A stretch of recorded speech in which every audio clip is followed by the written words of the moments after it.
Yes, now, and welcome back. We say it every 3 months, but yes, it has been 3 months before everyone else wonders. And before we get into a very, very big episode of this, because there's a lot of news to talk about, a lot of first things, a lot of just, yeah, let's just get into it. But first of all, massive thanks to the guys over at Third Down UK for powering up this episode of the Top Loader podcast. Whether you need card supplies, custom card stands, great preparation kits, or whatever you need, go and check out their website.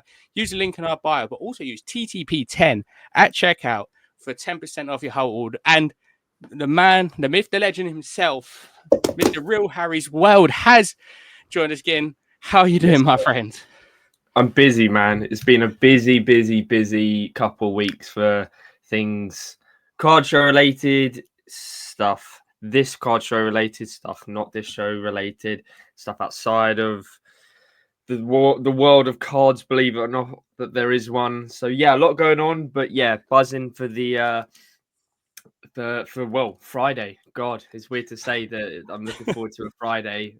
From a show perspective, for the first time that isn't going to be setting up on the Friday. Yeah, as I say, we always start with looking back. However, I think it's an injustice not to look forward for just a couple of minutes. And there was that huge announcement about the show next May, obviously 2026. And before people say no, it's not GTA 6 being released, they're saying a lot bigger. And it is the XL version, the XL in London, the premier venue for any function. I've been to quite a few there. And now the London Card Show is heading to the XL in London. Well, A, congratulations, and B, that must have been a lot of work in the background. Yeah. The next year spring show, so normally it is May, but it's going to be the April show because again, in order to fit things in. Yeah. But yes, next spring show will indeed be at the XL. Thank you for everyone, not just yours, Ron, but everyone's warm wishes. It is been very reassuring for us. We thought it would be received very well. But you never know. Yeah. So yes, there is that sigh of relief that's been taken well, but it was very short sigh of relief because now we've actually got to put the event on because it's not going to put itself on. There's a lot of planning. We've already spoken initially and not in any depth, but planted the seed to a lot of our long-term vendors, to a lot of close friends like yourself, to a lot of the big sponsors about what kind of presents they want at the show and kind of working backwards there because although it's a big space, everyone's going to want a little bit more of a presence and that space will get filled up quite quickly. Yeah, it's definitely one of them. I know we spoke about it over many of adaptions of the London Card Show of, what is it going to be like? But we don't want to look too much forward at the moment. But I've got to ask one thing of the amount of things what there. We see Comic-Cons there, and now the London Card Show is in the same venue as these. It's a long way from half a badminton hall to one of Europe's premier things, but it shows you the growth of the London Card Show. But most importantly, as well, the actual hobby in the UK has just grown exponentially since. Yeah. Again, it doesn't. When we filmed the announcement video, it was an emotional day. I'm not going to lie. I'm not going to deny that it was an emotional day going through the whole. Okay, so we went back to Tolworth. We had we pulled the curtain over, and it was just surreal, mate. It really was. And then almost putting the curtain back, going full size, and then going to downstairs at Sandown, and that seemed massive because we just come from Tolworth, and then we went upstairs. And yeah, doing that all in the same day was pretty surreal, quite emotional. And yeah, we're still just going to focus on the next show in front of us. So for us, our biggest priority now is this Friday. And it's people seem to forget because we announced that so long ago that this is the first Friday we're doing because of the big announcement that we've done with the XL. So we're nervous about this Friday. We've had great feedback again. We've had great numbers for tickets, like numbers which we were expecting have been exceeded. So we were hoping to get a touch under 1,000 people there, vendors, sponsors, and attendees. We're going to be over that, and that's not half of the people who we think will buy on the day because a huge amount of people, and we try to push it out there as much as we can, that it's going to be an afternoon thing, so people can get there in the afternoon after work, take a half day, or people who've taken the full day or are coming down there and will get to London around 4 or 5 o'clock. Just go straight to the venue. You're still going to get 3 hours there because it's 2 till 8, and that's the important thing. That it's not a normal day. It's not upstairs. It's just downstairs. It's 110 tables, but yeah, it's kind of going back. There's a lot of work needs to be done for the XL, and we just need to take each step as it comes because it's quite overwhelming. People still forget there's only 3 of us working on this operation, Katie, James, and I, and we are thinking about adding a 4th into that because to take on the XL is not going to be an easy task for 3 people. Yeah, I was going to say, you've done this so many times on podcasts. Your interludes are so good. Like I don't even have to transition. It's fantastic. But like we say, looking ahead to this Friday, and obviously Europe's biggest card show is getting bigger. It is 3 days. Like you say, it's the Friday.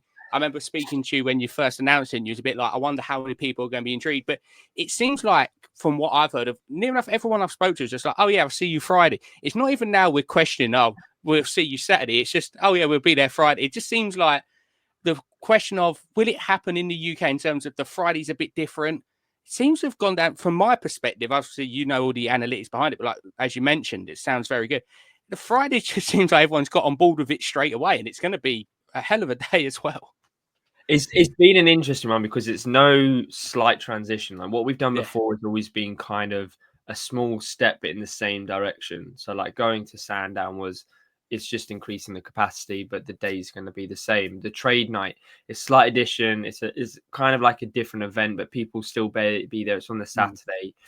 Going to Sunday as well, going to a bigger upstairs at Sandown.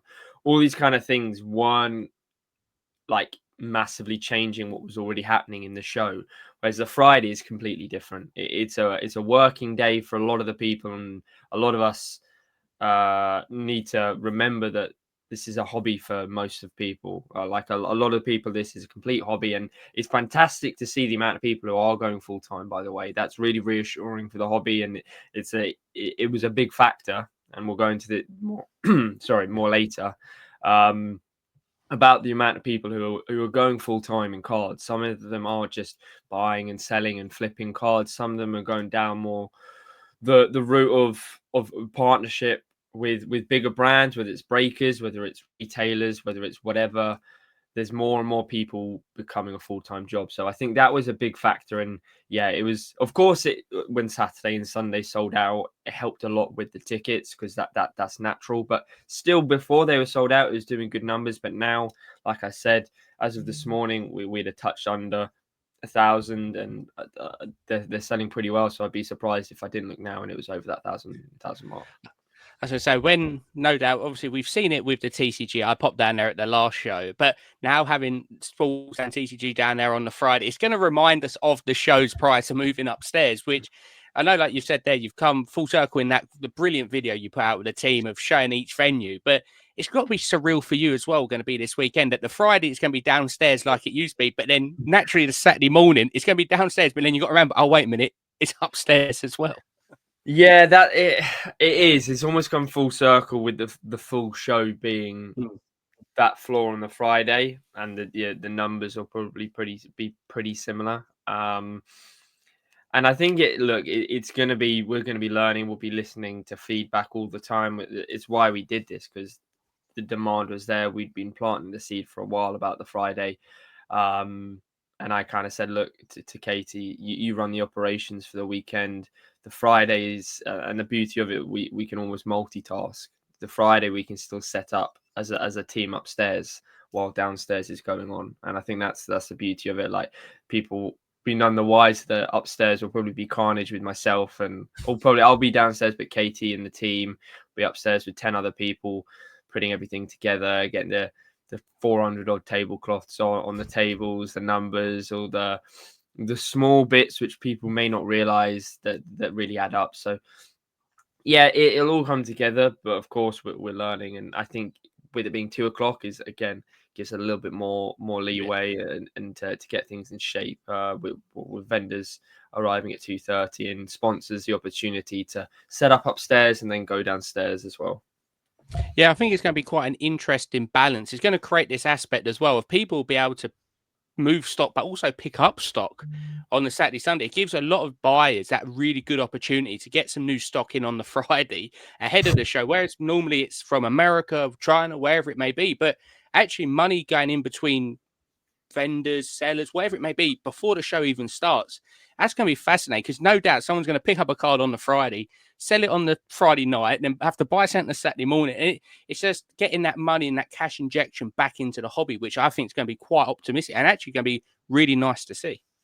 Well, I think in the past, and again, it's not like I'm a Dallas Thursday card show, for example, or where vendors will set up and they'll be there because obviously the UK isn't quite there for the upstairs, and on top of that, vendors quite like to set up on the Thursday, whereas quite a few vendors are just going to walk the show on the Friday, and there's still going to be over 100 tables, and I've worked really hard to get the split as close to 50-50 for that Friday as possible, so that's going to be good, and I'm trying to reassure all the sports people that when I say it's going to be a close 50-50 split, I do mean it's going to be a 50-50 split. I don't know what's happened at other shows. I'm fully aware that TCG is running the hobby at the minute in a good way. And again, it's nothing against the TCG market. But when I say it's going to be as close to a 50-50 split as I could possibly make it, it's going to be close to that. As I say, is just looking at the balance. Obviously, we've seen it. The growth in TCG, just generically, not even in the UK, because in the US it seems like it's bigger than ever at the moment.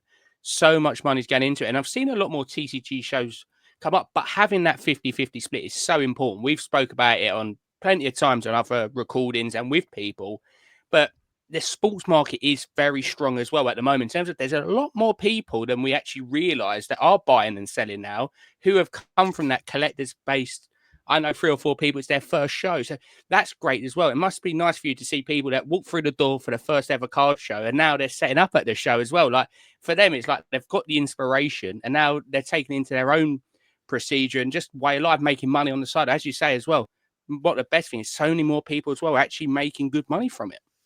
It's really reassuring that it's not just a hobby as well. Like, again, it may sound money orientated, but when there's businesses involved, it means there's money to be made, and that is, like it or not, that's how an industry thrives. And you do need the people at shows to cash people out, to be able to liquidate and offer that liquidity. And don't get me wrong, it's not the best thing all of the time, having 1, 2, 3 people just there buying people out for 70, 60, 80%, who knows? But at the same time, it does help. You can't deny it. It does help. So having that aspect is handy. And as I said, this is the quickest that sports tables have ever sold out. Like whether it's to do with businesses, whether it's just individuals, whether it's a mixture of both, it's really reassuring and that the industry is going in the right way. And if you look at it from the TCG perspective, again, there's not much more to say than we had over the 3 days. There's over 1,000 tables. I'd say probably 65% of them are TCG. They're all sold out in 15 minutes, which is just ridiculous. And again, it gave us a lot more reassurance when we were going to the XL to go, you know what? I think we'll be all right from the TCG's perspective. That wasn't my priority because, again, just because we're going to a bigger venue doesn't mean we're going to be filling it with more TCG only. With again, that ratio still needs to be there for me, as close to that 50-50. And I'm very aware it's unrealistic sometimes, but even if it's a 60-40 with some other in between, that works for me because I know the sports people do appreciate the as close to that 50-50 as we can get. And I was going to say another big announcement as well, because there was, when a certain individual announced some lovely tariffs, it was a very up in the air regarding PSA and grading. But obviously, seeing PSA return to the card show this weekend, it's fantastic news, not just for ourselves who are thinking about submitting cards, but showing that PSA have the faith within the UK hobby to be able to invest time and resources together. So it must be lovely to have them back on board. In my eyes, the biggest name within card. Everyone knows PSA. Even people who are not into cards know who PSA is. It's crazy how big they are now. So I have them on board again on the Saturday and Sunday, accepting submissions is just fantastic to see.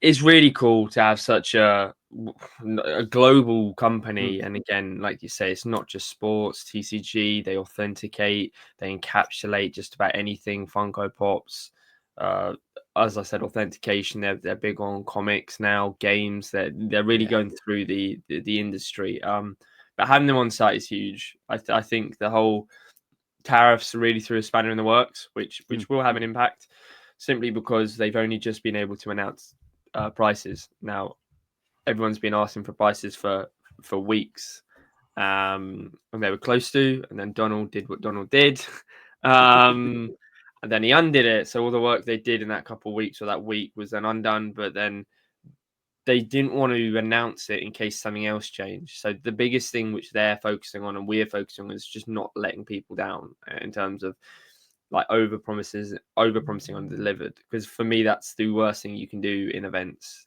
Just make sure that people are expecting one thing, and the worst case scenario is it's going to be that. That's the very worst case scenario, and everything else is a bonus. So they didn't want to say, oh yeah, submissions are going to be X amount, and then bang, something changes. So they've announced it. It's very, very competitive. It's not like, oh my god, this huge feature on this. What I will say is it does help if you've got a US locker. That does help with A, fees, and B, import stuff coming back. So that's a big thing I would say to people. If you don't, there's so many locker companies out there where you can reach out to. I know we use different ones, and the only thing we've got to do is just call them up, send an email, and it's really easy. So again, there's not one to use. There's loads out there. Do your research, but we don't have a bad thing to say about ours, and we use different ones. So again, there's options out there, but from the perspective of bring them along, again, it saves the whole middleman aspect. But again, we've got middleman on site if you would rather go down that route. So again, we've got Sub Center on site, biggest in the UK. They're there for a reason. They're very good at what they do. But again, submitting direct to PSA isn't something the UK person can do every now and then. And even if it's just to say, I've submitted direct with PSA, it's something quite cool. So again, loads of options for everyone, which is, again, what we want for the show. I was going to say, I just echo them points as well. Like I said, there's advantages of both. Just do your research first of all, come to your own conclusion. But moving on, a great thing I've seen as well is so many returning sponsors as well. That it's not even now we're just saying, oh, it's been one or two shows. Some of them I've lost count how many times they've been back at it. So it must be another thing as well. The faith they're playing in you for doing such a great job of returning every single show. That's another thing great to see. And it gives that consistency as well to that UK hobby aspect of, oh, we know they're going to be there if we ever have anything we want to talk about, or you just see them. It's just reassuring to see the same companies as well, time and time again. Again, I'll go back to it, but it's another big factor as to why we were able and had the confidence to go to the ExCeL, having such loyal fan base with, I hate calling it a fan base, but again, loyal customers, whatever you want to call it, people who come to the show, every single show. We're so grateful. Vendors, so grateful that they're in demand, that the tables are in demand as they are, but the sponsors who are there front facing every show, supporting us. We're trying to support them as and how we can. And hopefully we'll be able to grow whatever they want, whatever aspect of their business they want growing through the ExCeL, because it's going to be something the world's going to be looking at. We're fully aware that we thought there was pressure before being Europe's biggest show at Sandown. Now, hell, the whole world's going to be watching us from afar or very near. Now we're at the ExCeL. So again, we're very grateful to our sponsors. Again, like the gold ones, I don't think have changed in Yonks. The only thing we've done is add to them, which we're really grateful. Similar to the sponsors, we've had, I think, one or two go in and out over the past 6 to 9 months, which is the last 2 to 3 shows, which again, when you say it like that, is really reassuring, and we appreciate that a lot, that they have the trust to put their time and their money into a business that hopefully and they clearly are, they're seeing a good return from, whether it's selling stuff or just the marketing, the publicity, the exposure they're getting. As I was saying, and moving on to that as well, another thing that has been doing so well at recent shows and upcoming as well, because it seems like there's more names than that, is the special guests you get down for, whether it's sports. I know Jermaine Defoe will be at this show, which is going to be a great one for England fans, also West Ham, Spurs, Portsmouth, Bournemouth, Toronto he's done the rounds, Rangers. Jermaine has. Yeah, he's had a few clean, but also, and I've seen a lot more as well from the TCG side of it, and people that I've never heard of, but actually you end up looking into it, and it's fascinating the amount of people their voice acted or their artwork has gone into designing, and you're like, this is crazy, and you see how well that responds. So obviously, I remember the first couple of times you had maybe one of each in, and it seems to be, from my perspective, they're going down very well, especially when you get them in for their Q&As on the main stage, which is always a must-watch within the show. I think for us is we never really knew how big we were until we had Veronica Taylor reach out to us, who is the original voice actor of Ash, like the World Cup final of kind of voice actors in the Pokemon world, and she reached out to us, said she'd love to come. This was about a year ago, and she did the same for this show, and we can't wait to welcome her back. So again, there is another factor which we're really grateful of, that we've got people not just saying, "Oh yeah, we'll do this for this amount of money," because a lot of these paid actors have different contracts, and involved in that is a lot of what happens on the day.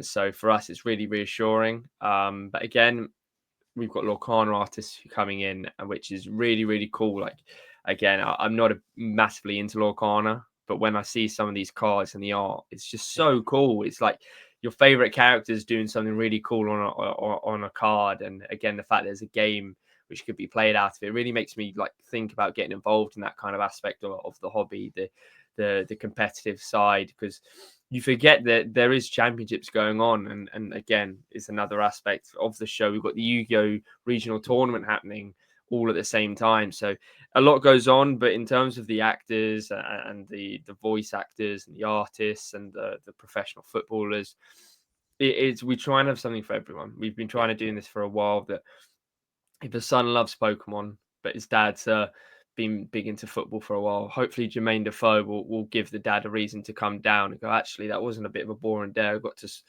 chat with, I got to watch an interview, I got to get a football or a shirt signed by a legend, and that ticks our box. And don't get me wrong, some of these guys aren't cheap, but again, it's an expense for us, which is required to really get that full circle of ticking every box. Yeah, I was going to say that perfectly goes into my next question. Of obviously the main stage has been evolving every single show since its debut, and now it's a ram-packed schedule. You don't realize it until you look at the schedule when it comes out with the floor plan of, all right, as soon as this one's finished, it's about 5 minutes for someone to run and get a drink before this starts on it. And it seems now as well that the reception it gets from the crowd that are there is so good. So many people I've seen sitting there 20 minutes prior to the next show because I know they want to get a seat for it. I know it's going to be busy. So it even seems like the main stage reception is going down even better than it has been in the past. And there's sometimes where it's standing room only, and I've walked past it and I've gone, wow, that's a load of people there listening to whoever it may be on stage, or even yourself when you're doing your different competitions, giveaways and stuff like that. Well, it's a tricky one because at the end of the day, it's a card show. And so to take people away from the card show needs to be something worthwhile, but at the same time you need to have something worthwhile to take them away. I know that sounds a bit backwards, but we want to have enough stuff where A, it's cool, and B, it's enough to take said person away from the card show, but we don't want to lose the significance of it being a card show. So that middle ground of high quality is really important, because for us, we need to ensure that if we're going to be taking time out of someone's day at the show to watch something on the main stage, it really needs to be worth their while. And we need to ensure that we're not doing, I don't know what to call it, acts, I don't know, stuff on the main stage which is just going to be an empty crowd, because again, that wastes everyone's time involved. So we've got a load of stuff that this, again, we'll say it, but this show is the best lineup we've got on that main stage. We've got really cool aspects from we're working with a load of different companies, including the likes of VeeFriends. We'll be getting a chat with them where their brand new product is out, I think today or tomorrow. I think it might be today even. I think I've so, seen yeah. a lot of it on socials today. So again, annoyingly, Gary was going to come over, but he's focusing on the launch of that. So he's going to be with Ryan at Card Collector 2's shop doing the opening. But again, things like that are really cool. London Card Show is probably the first place in the world, it will certainly in Europe, where you'll be able to get your hands on a box because they'll be selling it to you in person. So there's all these things, and then you got the normal stuff like the Q&A. I'll be up on stage with Jermaine Defoe, asking questions, chatting with him about all things football and all things non-football, which people have to ask. We'll have a Q&A with the American YouTubers who are coming over, him. So all the big boys, including GBW, will be up there. So the cool aspects of that, kind of picking the brains of the difference between American YouTubers and the UK YouTuber. And we'll finish off, I believe, with a certain performance from Jason Page. He'll be singing the Pokemon theme tune, which will go down either amazingly or really badly. So I guess it depends what reason you're at the show. So there's loads of things to be doing with the main stage. The kids zone, again, I haven't even spoken about that. It's Katie's worked endlessly to make sure that's riveting. So something for everyone yet again. Yeah, as I say, as long as we don't have GBW on stage when he's singing, that'll be totally fine. We won't scare everyone off straight away. But obviously, just putting a nice little ribbon in this weekend. Is there any other announcements? I get lost now. There's so many different bits going on. I've been trying to remember every single piece. But is there any other things you wanted to detail about this weekend? It's still crazy to say this weekend. When we mean this weekend, we're not even talking. Like we've recorded it last week and we're just literally this is Tuesday. I'm going to be at the venue tomorrow. People will be arriving at the venue on Thursday to set up for sponsors, and then Friday I'll be welcoming people. So it's thick in between. What will I say? I will say I hope everyone is looking forward to both this Friday and the XL next year. Obviously, there's shows in between there. Friday there will be tickets on the door. Don't worry if you haven't already got them. They will be slightly more expensive. But that's how that cookie crumbles. Everyone knows that. What else is there? You can buy your tickets to the XL now. Please don't ask about tables just yet. We want to get this show out of the way. We want to focus on making that activation as good as it can be, and doing a really good process with that to try and make sure, because we currently don't know what the floor plan will look like. We don't know what booth size will look like, how islands will look like, how whatever. So there's that. This weekend, there's a whole load going on. So please prepare for it. I think it's going to be quite warm as well. So do bring a few drinks. Do bring some comfy shoes. Do bring a fan, some water, whatever. Plan your day. If you want to go chat to Kyle, King of Cards, to Mojo, to Rothcards, they'll all be there. If you want to go say hello to the V Friends guys, they'll be there. If you want to get something signed by Jermaine Defoe on Sunday, he'll be there. Veronica Taylor and Jason Page will be there all weekend. You've got all the Locana artists there all weekend. And then you've got all the normal stuff there as well. Oh, you've got PSA there as well. God, there's so much going on for this show, I forget. You've got PSA to get all that stuff prepped. That is on the website as well. I think we're sharing something today, I hope. If not, it's in the link in PSA's website, on their bio. Click it, events, London Card Show. It says all what they expect in terms of how to prep your cards and what to bring. But on top of that, we've got all our normal stuff. We've got the kids zone, we've got the main stage, we've got the retro gaming area, we've got the trade zone, we've got the Yu-Gi-Oh tournament going on upstairs. We've got Hector. Who can forget Hector? But above all, I can't wait. If I've missed anything, feel free to correct me. But yeah, I'm tired, but I'm buzzing already, and I can't wait for Friday, but also can't wait for Sunday evening.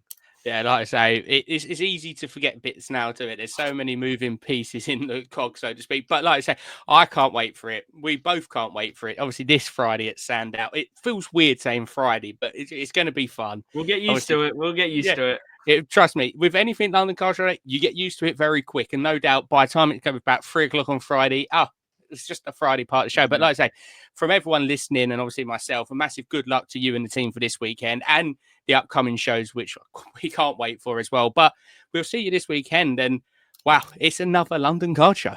It is indeed. Thank you for having me. And yeah, I'll see you all there. We'll see you at the weekend. And a massive thanks yet again for the one and only Real Harry's World for joining us on that segment of the London Card Show special. And it's just going to be a brief roundup, catch up, just a few things that I recommend for the weekend, which I can't wait for. I'm getting down there on the Friday. I won't be there the Saturday, sadly, this year because it will be the end of the WSL season, but I will be there the Sunday. So I'll be going the Friday and Sunday, which will make a nice difference. So many people I've been speaking to as well, really looking forward to this show. And I feel like it's one of them. There's not many shows coming up after it as well. So a lot of people have circled this one as they always do in their calendar. So what my advice is, especially if you're doing Friday, Saturday, and Sunday, or Friday, Saturday, Friday, Sunday, whatever it may be, got to remember it is a long weekend. You don't want to spend all your money. Don't get me wrong, if you go to that first table and there's that growl card, it's hard to pass up on it, or something that you've been looking ages for.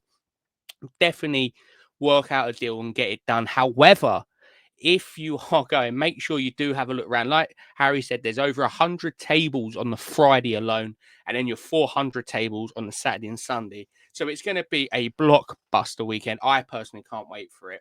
It's going to be great fun. I will have a few of my cards on sale with a good friend, LGL.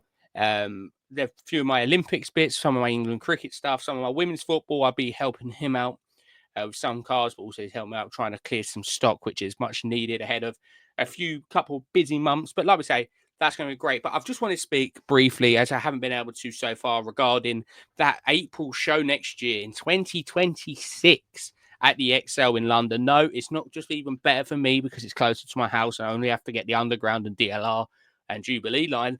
However, I think this is the real testament to how big the hobby is growing in the United Kingdom and how big it's going to become. We're moving into a place where Comic-Con is, where they get 100,000 people, where the old Great British Motor Show was, the Olympic Games is even there. So we are talking about a prestigious venue of where the big things are going to the ExCeL, and I can't wait for it. It's going to be an unbelievable show. Like Harry said there's a lot of work to be done. There's a lot of shows in between as well. It's not like it's the next show. We obviously have this weekend. We have the summer show. We have the winter show. But then also we have the beginning of 2026 show as well. So there's another few shows at Sandown. But are you, what I'm going to say to people, are you looking forward to that one? So I think that's going to be great. Like I say, we don't know how many tables, how many people yet, but no doubt when it comes to sponsors as well, when they see such a big venue, who knows what PSA might have up their sleeve for such a big show and a monumental show. We've got a lot of Americans coming over for this show, like I say, Rough Cards, King of Cards, Mojo as well. But for that kind of show, you might even see some of the other names as well. Hopefully a card collector too. But the thing is as well, don't forget there's so many UK content creators going to these shows as well, whether it's Jojo JMS, the Sports Card UK, obviously Dan, GBW, and a few of the other guys such as El Toro. It would be great to see everyone there. It's going to be a great weekend. I can't wait for it now. Like I said, now I'm just trying to put my plan together of what my budget is, what cards I want to take, what my plan is for the show, what I'm going to grade, because I'm not missing up on the opportunity of sending cards off to PSA while I'm there. So I will be subbing some things as well. But yeah, let me know whether it's a DM, whether it's on my personal account, RP Trading Cards, or at the podcast. Let me know. Are you looking forward to the show? Are you vendoring at your first ever show? Is this your first ever show and you're just wondering what it's all about? Do let me know what things you are looking forward to. What things are you going to try and pick up? Are you going to grade? Are you going to sell? Are you going to go sub-send? Are you going to go directly to PSA? Are you going to buy boxes? V-Friends as well. There's Top Scrum V-Friends which can come out. Is going to be absolutely massive. You'll see the amount of social media presence they're going to have this week. It's going to be off the scale. But like I say, a massive thanks yet again for every single person out there for tuning in to this London Card Show special yet again on the Top Loaded podcast. And a massive thanks to our friends over at Third Down UK for powering up this episode of the Top Loaded podcast. Whether you need card supplies, custom card stands, grade preparation kits, whatever it may be, go check out their website, check out their shop, use the link in our bio and use the code TTP10 at checkout to save 10% off your whole order. And yet again as well, if you haven't got tickets, make sure you head down to London Card Show this Friday. And if you have got tickets, we look forward to seeing you over the weekend. But also, get your tickets now. There is an early bird offer on the London Card Show for the ExCeL show of 20% off your tickets at this moment in time. So go and get them tickets as well and don't miss out on them. So a massive thanks for every single person tuning in, listening, watching, wherever you may be in the world. I hope to see you all this Friday and Sunday at Sandown Racecourse. But most importantly, I hope everyone out there is staying safe, doing well, buying, selling, trading, and all that good jazz. But most importantly, happy hobbying and good night.